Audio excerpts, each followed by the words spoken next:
Today I'm going to show you how to reduce your CPU usage by disabling unnecessary background processes, startup entries, scheduled tasks, and services in Windows, without breaking anything. If your system feels sluggish, or if you just want to squeeze out more performance, especially for gaming or productivity, this guide should help you. We'll be using two free tools, Autoruns and PowerRun. These let us dig deep into what's running in the background and give us control over what starts up with your PC. You'll be surprised by how much Windows runs by default that you may not need at all. Disclaimer: results may vary depending on your individual system, hardware, and software setup. Not everything shown in this video will apply to everyone, and nothing here is guaranteed to work the same for all users. Please proceed with caution and only disable things you're confident about. You'll need two lightweight tools, Autoruns and PowerRun. These are small Windows utilities, but extremely powerful when used together for deep system cleanup. Autoruns, developed by Microsoft, gives you a comprehensive view of everything that starts with Windows. This includes startup programs, scheduled tasks, services, browser helpers, drivers, codecs, and more. If something launches automatically on boot, Autoruns will list it. This makes it an essential tool for identifying unnecessary or malicious entries that slow down your PC. PowerRun, on the other hand, is a utility that forces programs to run with TrustedInstaller level privileges. Why does this matter? Because many core system entries are locked down and invisible to even administrator accounts. PowerRun bypasses these restrictions, allowing Autoruns to access and modify those hidden parts of Windows that are normally off limits. To begin, download both tools.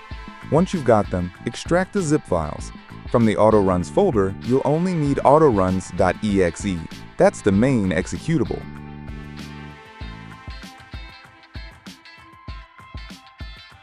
Now here's the key step.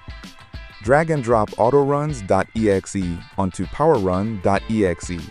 This launches Autoruns with elevated system permissions. When Autoruns opens, you might notice that some system files are hidden by default. To make sure you're seeing everything, go to the Options menu at the top and uncheck Hide Windows Entries. This will reveal critical system-level components, which we'll be inspecting next. With everything visible, it's time to start cleaning. Click through the different tabs at the top. We'll begin with the Logon tab, where most unnecessary startup items tend to hide. Logon tab, Startup Programs. This tab shows what launches when you log into your Windows account. A lot of these entries are unnecessary and slow down boot time.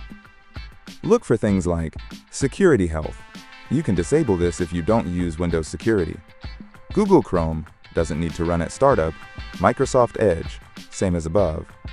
Be careful not to disable anything related to your anti-cheat system if you play games like Valorant.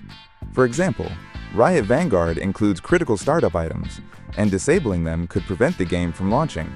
Tip: if you're not sure what something is, Google the entry name first, or leave it alone.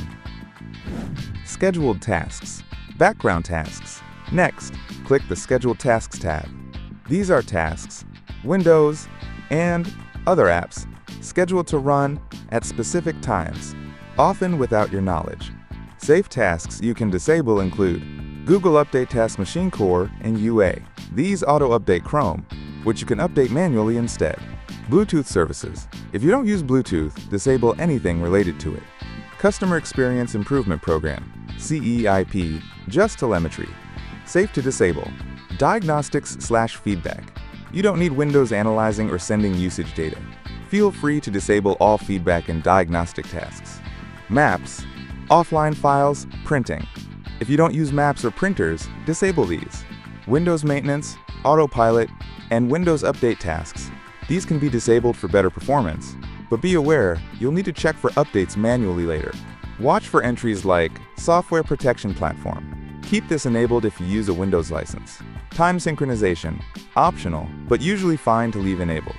NVIDIA or AMD auto updates. You can disable these if you prefer manual updates. Important: if you're using overclocking software like MSI Afterburner, leave its scheduler task enabled. It applies your GPU settings through scheduled tasks on boot. Now head to the Services tab. Be extra careful here.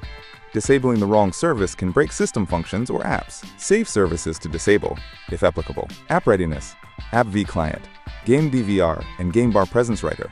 Bluetooth services, again if unused.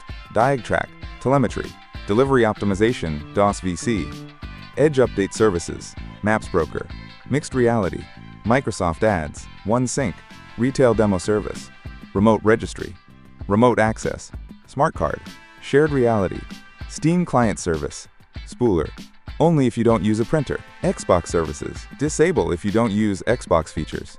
Be sure to keep services like VGC, Riot Vanguard, required for Valorant, software protection, important for Windows licensing, volume shadow copy, required for backup and restore, time services, optional but generally harmless, Windows Update Medic, disabling this can break updates, proceed with caution.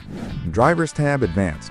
The Drivers tab gives you a behind-the-scenes look at low-level components that load with Windows. This area is extremely sensitive. Even advanced users tend to avoid making changes here, unless they're absolutely sure of what each driver does. Disabling the wrong driver can break essential system functionality, cause hardware to stop working, or even prevent Windows from booting entirely. So this isn't a place for trial and error. Every decision here needs to be informed. That said, if you're confident and want to explore potential optimizations, here are a few driver types you may encounter that are generally safe to review. Bluetooth drivers. If you never use Bluetooth on your PC, these can often be disabled without consequence. Just be aware that some wireless peripherals may rely on Bluetooth. Hyper-V, virtual machine drivers. These support Microsoft's built-in virtualization platform. If you don't run virtual machines or use Hyper-V, you can safely disable these to reduce background processes. Floppy disk drivers. These are purely legacy support for hardware most users haven't seen in decades. Disabling them is safe on almost all modern systems. GPU energy driver. This controls power-saving features for your graphics card. Disabling it can sometimes prevent GPU throttling, which might improve performance in certain edge cases. HV crash and FV eval. BitLocker and Hyper-V. These are tied to crash handling for virtual environments and BitLocker encryption. Disable them only if you're certain you don't use BitLocker and don't rely on any virtualization features. If you're unsure about something, skip it or look it up first. The risks in this tab are real, and changes should only be made when you're fully confident. Once you're done disabling startup entries, scheduled tasks, services, and optional drivers, restart your PC to apply the changes. This reboot ensures that anything you disabled is fully removed from memory and not running in the background. After rebooting, test your PC. Is it booting faster? Is your CPU usage lower in Task Manager? Are your games or applications running smoother? If you notice anything broken, re-enable the related entry in Autoruns and reboot again. That's the safest way to troubleshoot without breaking your entire system. Tips and warnings. Don't disable random things just to see what happens. Always read the description or search online before turning something off. Create a system restore point before you start. It's a quick way to undo all changes if something goes wrong. Some settings may revert after Windows updates, so it's a good idea to revisit this process every few months if you're optimizing regularly. That's it for today's video. If you found it helpful, feel free to like and subscribe. I post content like this regularly. I'm always exploring new ways to get better performance out of Windows, especially for gamers and power users. Thanks for watching, and I'll see you in the next one.